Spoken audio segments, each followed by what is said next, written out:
Netanyahu, as long as he continue with wars, he will continue with his political career. And I think there where the Israelis internal Israeli problem now, it's they're fighting and they're accusing him of dragging Israel into a long haul war, and they cannot survive. Remember, Israelis are not used to see a real war. We are no more living in unipolar world. And I think where the American and the West has to understand, the South has been raising their voices, and if it is not united, the South, I think we are all going to pay the price. We are living in a very dangerous period of our history, and I am sure we are witnessing the most illogic behavior of many countries, especially at the turmoil taking place in the Middle East.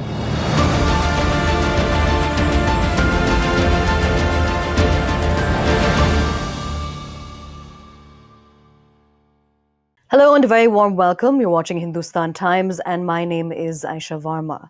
What we're going to be taking a look at is what's been developing over the last few days, most recently, the developments that have taken place with what Donald Trump has stated as far as the Israel-Iran war is concerned. Now, joining us at this point, we want to welcome our guest to the broadcast. We have Dr. Waiel Awwad, who is a senior journalist and a West Asia strategist as well. Doctor, thank you so much for taking out the time to discuss these very important developments with us. Thank you for having me.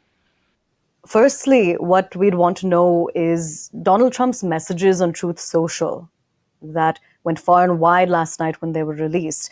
The United States seems to have directly entered the Iran-Israel war. What do you think the larger plan is? What do you think Trump wants, and what do you think Netanyahu wants?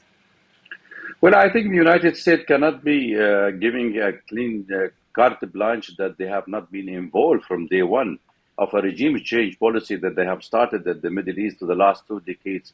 And they have already stated long ago, after the invasion of Iraq, that they will take on 7 countries, and that the 7th country now left after Syria, Iraq, Lebanon, Somalia, Sudan, Libya is only left with Iran. So Iran has been on the card for a regime change. However, the American president himself is responsible for the mess created, because as you remember in 2018, when the nuclear deal was signed with the P5 plus, the United States was signatory to the deal. But when Trump came to power, he moved out and he withdrew, and he then put more sanction on Iran, and he created the mess currently because Netanyahu, the prime minister of Israel, wanted to make sure that Iran does not neither have a nuclear weapon, nor Iran will be in a position to have the ballistic missile capabilities that can threaten Israel at any stage. So therefore, nothing left in this part of the West Asia except Iran to be removed. So a total conquer or control of the region from Strait of Hormuz to the Mediterranean Sea through the Red Sea. How significant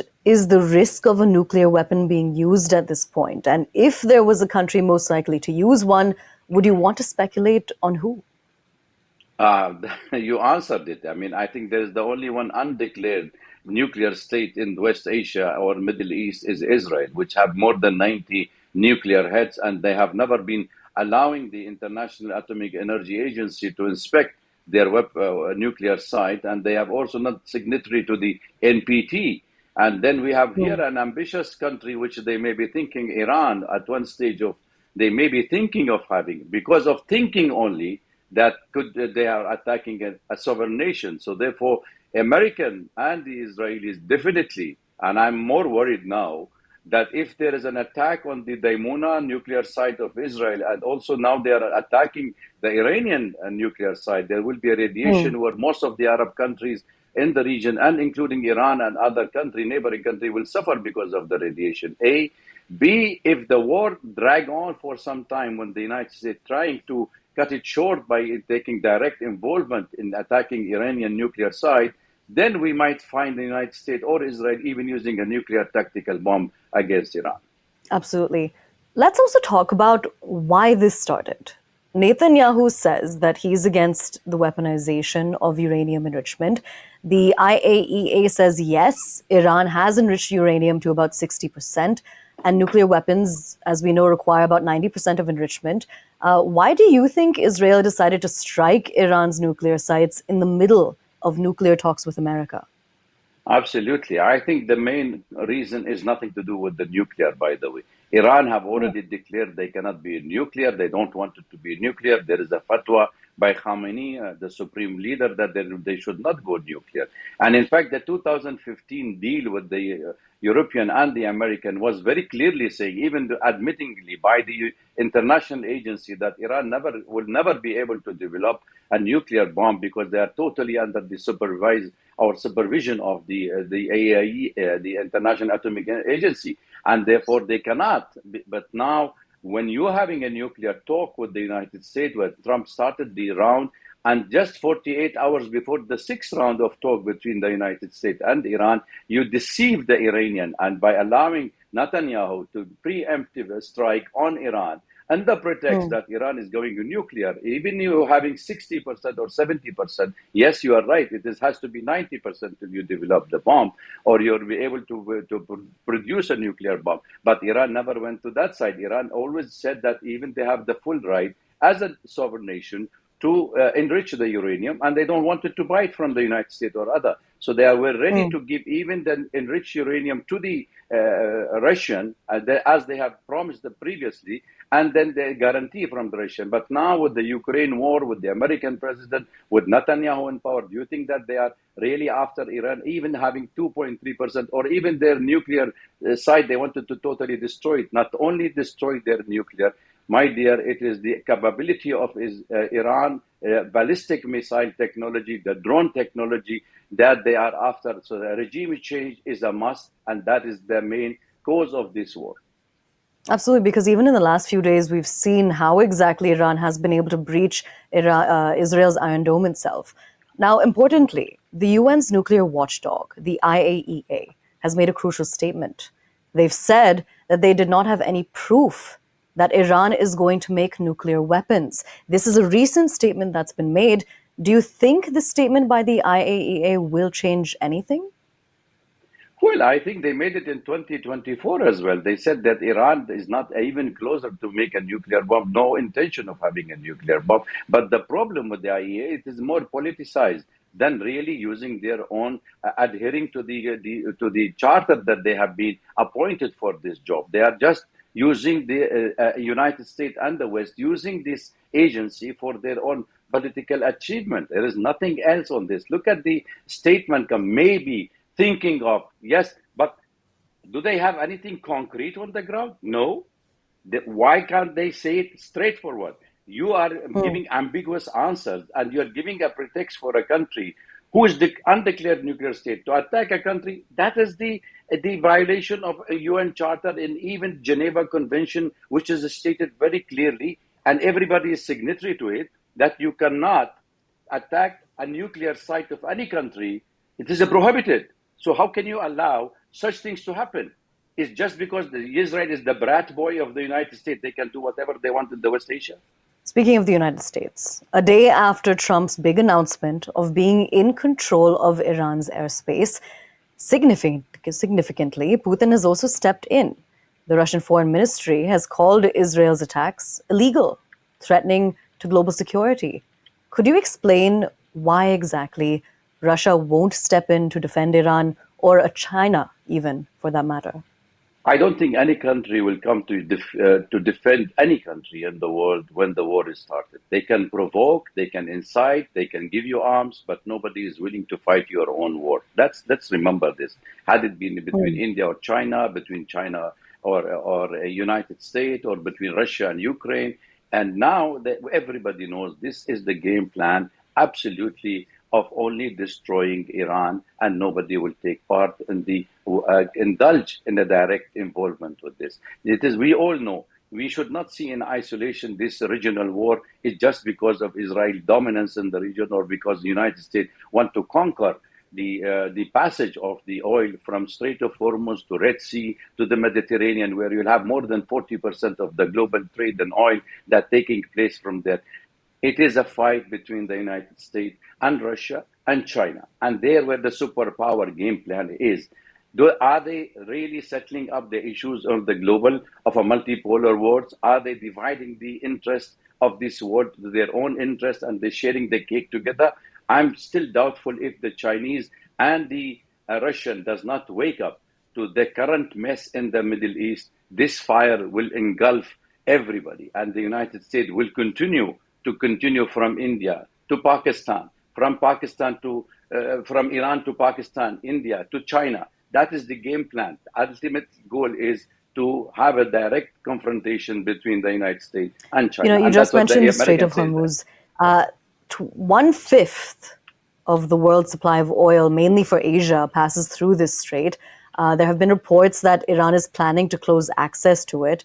Could you explain the sort of impact that this would have on global oil prices and the other options then that Asian countries would have? Aisha, it is under the sovereignty of the Iranian, the Persian Gulf, which has been protected and it has been under the safeguard and never been closed.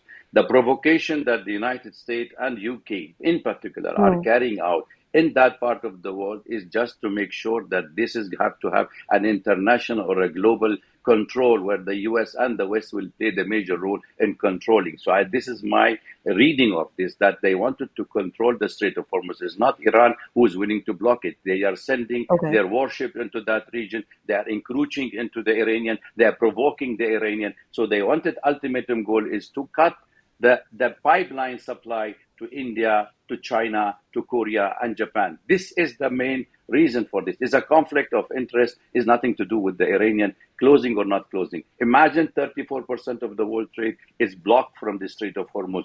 And is Iranian Hmm. responsible for it? Give me one day in history for the last 200 years where Iran have attacked any other country. Who is destabilizing the region? Let's be straight in our answer. Who is destabilizing? It's the United States and Israel. Anybody else on this region, it has been subjected to all kind of conflict, instability, and America is nothing doing except, and the West, except that they're fishing in turbulent water. Now, speaking of the reasoning for what's been happening in Iran itself, between Israel and Iran, Israel targeting nuclear sites, killing top military commanders of Iran. Do you think that this is an attempt of the Israeli Prime Minister Netanyahu to combat political struggles that threaten his own claim to power? Well, he felt that he wanted to leave a legacy in Israel. In fact, he said, I want a legacy like Golda Meir of establishing a greater Israel from Euphrates to Nile. If you look at the development in West Asia ever since the war on Gaza started, we have seen that the total control of Palestine, they have already conquered more than 65 kilometers deep inside Syrian territories. They toppled the Syrian government. They also they harmed the Lebanese, and the Hezbollah is out of the equation and on the fight against Iran.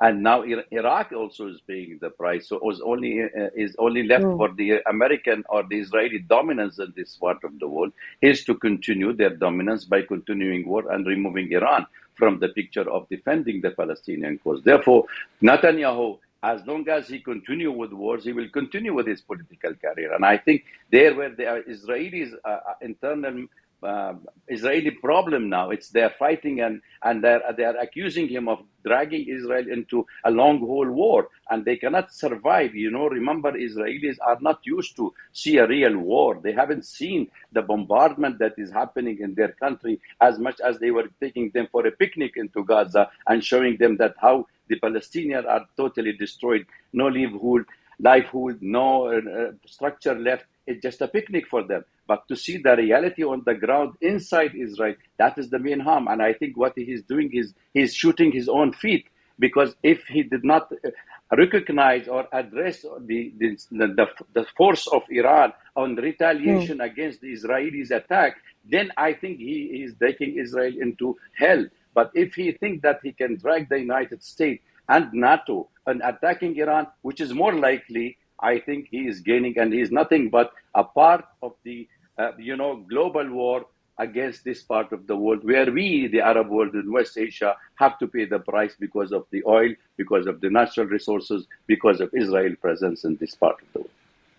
Well, the United States seems more than willing to participate in what's taking place, especially with Trump's statement yesterday when he used "we now have control of Iranian airspace." What kind of support is Iran expecting from other countries, say a Turkey or even a Saudi Arabia, for example? Because Iranian residents have been fleeing to Turkey in the midst of Israeli strikes. Erdogan, meanwhile, though, is worried about a refugee crisis.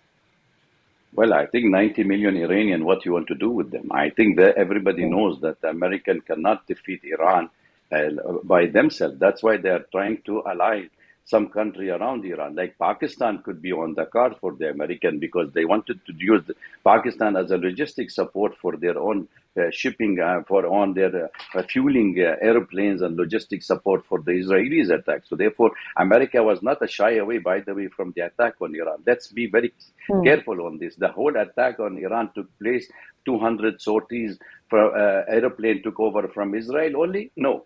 There was an internal turmoil within Iran. The Mossad used their agents. There was also rocket attack, ballistic missile attack. There was an American, British, German, and France and Israel attacking on Iran. Let's be very careful about it because this is the same formula they have used against Saddam Hussein when they removed him and they say he have weapon of mass destruction. But the attack unilaterally, exceptionally by the United States and UK and Australia, now they are carrying it out because of the cuddle boy called Israel, and they wanted to protect the Israelis. Nobody talk about the suffering of the Palestinians. How many we have lost? More than 65,000 Palestinians lost their life. Nobody talk of the Iranian being killed a civilian. Only talking of a civilian inside Israel have been killed and targeted. So I think we must understand the American involvement in this war is nothing but a green card they have given to the Israeli to continue the policy of the United States of a regime change by force. Absolutely. Now, speaking of international condemnation as well, the G7 statement, they say that Israel has right to defend itself while also calling Iran the principal source of regional instability and terror. What do you make of this statement? Is this expected from the G7? Absolutely expected. I mean, look at the German guy, how he's talking about. I mean, how can you're not scared of Israel having a nuclear bomb? When we know that the Holocaust started in Europe, we have nothing to do with the Holocaust, the Arab or the Muslim world. It was the European. So if Israel ever wanted to take a revenge, they should feel more scared from Israel rather than Iran.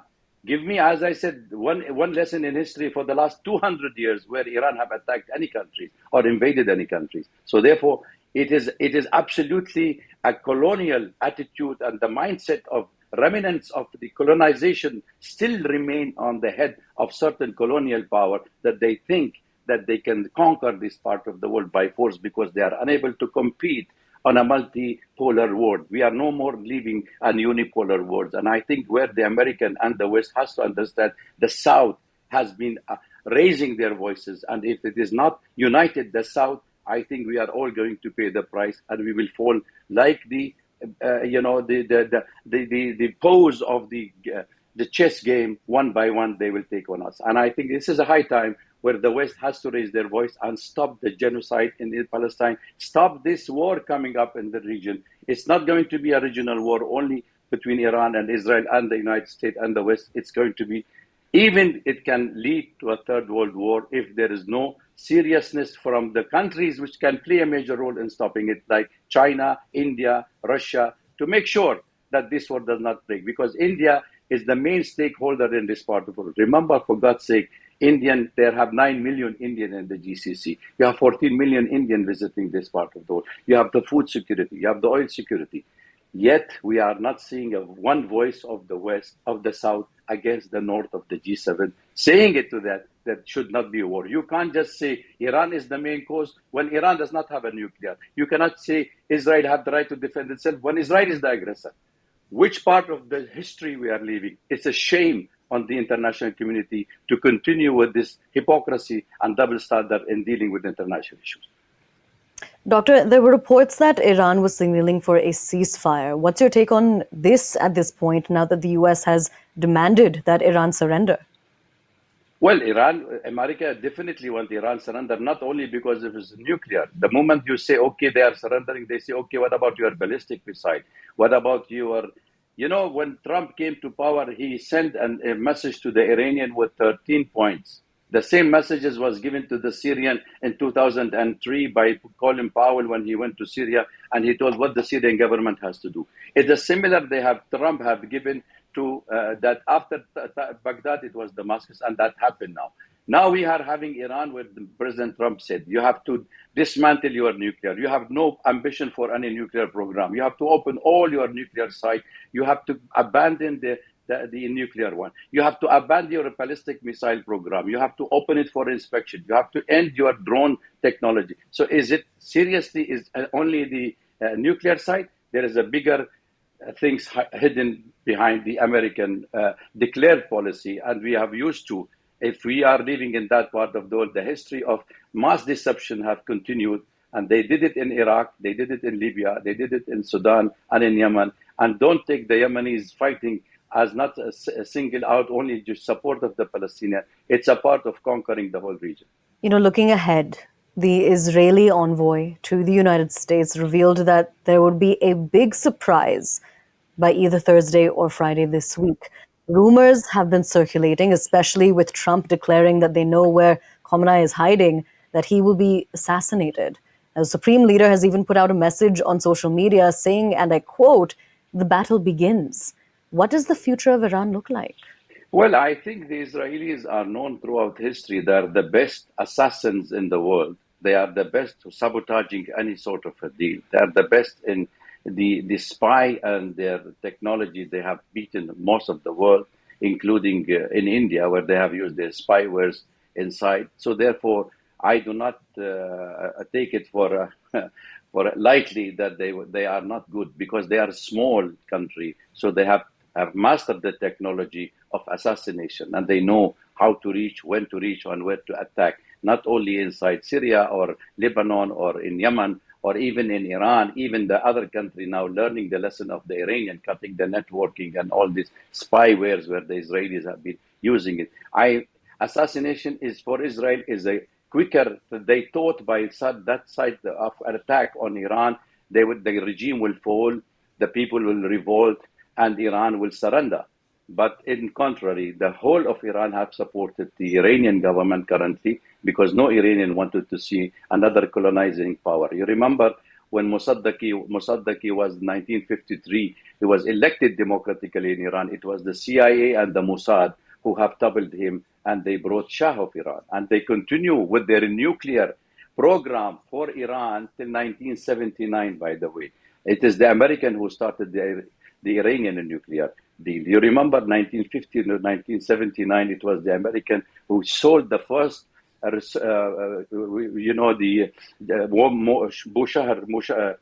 nuclear reactor, 5 megawatt. And then Germany stepped in, France stepped in, and then UK. And then after the 79, it was the Iranian Revolution who used the Russian, the Pakistanis, and the Chinese. So it's nothing to do. When you are with them, you are a good country, good nuclear peaceful program. Like you have a good terrorist and bad terrorist. When you are like Bin Laden, when he was with the CIA, he was a good terrorist. When he became Al-Qaeda, he's a bad terrorist. It is similar. You may have a nuclear deal when we are supplying you with everything, but once you are against, you are terrorizing the world. Wake up. I think we all have to fasten our belt to understand the intention, real intention behind it. It's not a conspiracy theory. It is a conspiracy by itself. Doctor, what exactly do you think about the fact that nuclear sites have been targeted when we talk about the risks that come along with it? You did mention a few things earlier about how other regional neighbors will be at risk at this point, but could you, for informational purposes, explain the larger risks of what Israel is doing by targeting the nuclear sites? What is the fallout? What is the possible fallout? This is the most dangerous, but first of all, it's a violation. It's prohibited under the international law, under the Geneva Convention. You cannot attack any country nuclear site.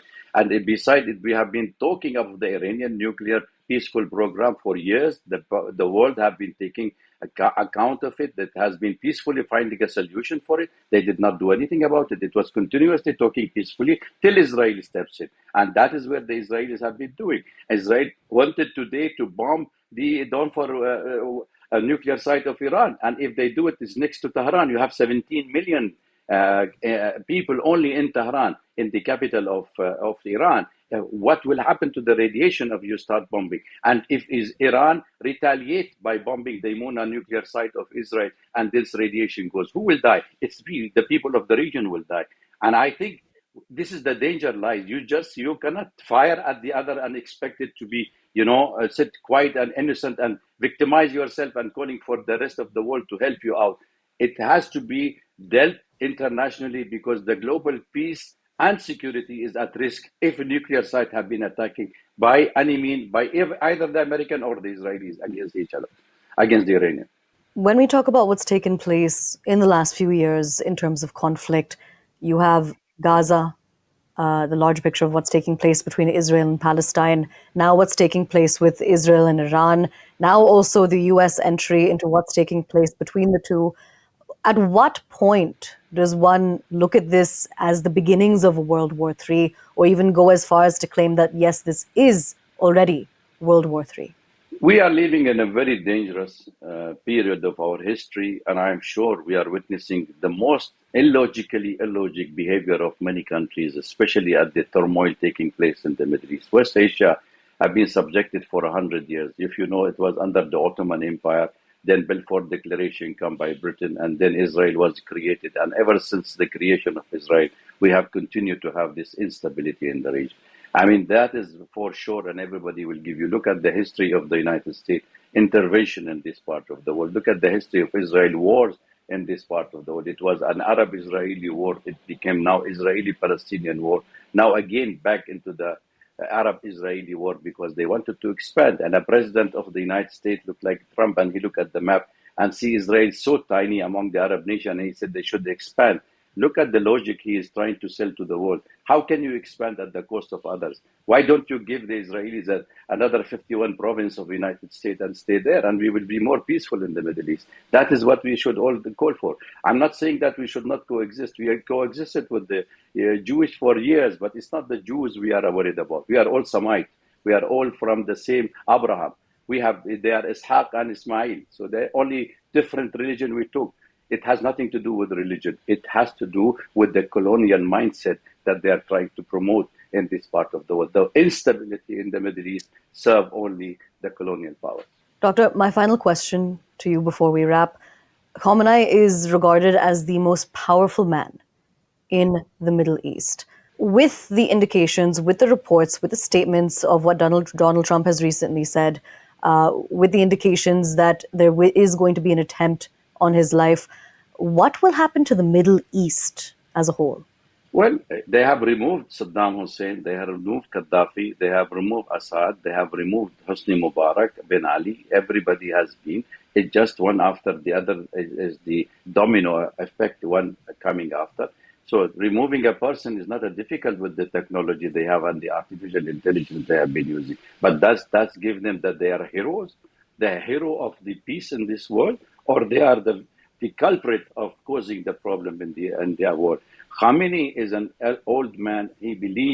Iranian believe in their own country. It's a civilization, the Persian civilization for thousands of years. America is 300 years old. You don't have a civilization of like the Iranian. So it is the civilized world has been attacked, whether it is in Iraq, when we could see the destruction of Babel, whether it is in Syria, we see the destruction of Syria, whether it is now in Yemen or in Iran. So this is a savage war carried out by uncivilized people to destroy the civilization of this part of the world. I don't think removing of Khamenei will change the formula, because Khamenei already given the power to the Republic Guard, the Iranian Republic Guard. So what you wanted to do, is it going to be a more peaceful? You destroyed Iran ever since you toppled the democratic elected government, and you brought the Shah who had been killing his own people, and now you're promoting his son to bring him back.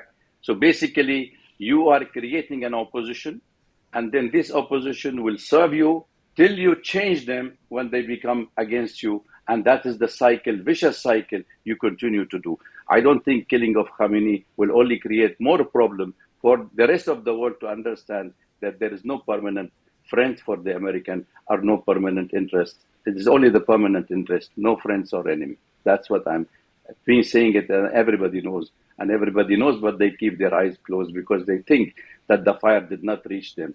But trust me, if they remove Iran, it will engulf the whole region.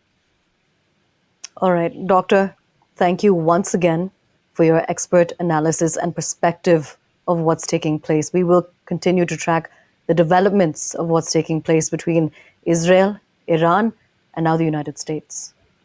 Thank you for having me.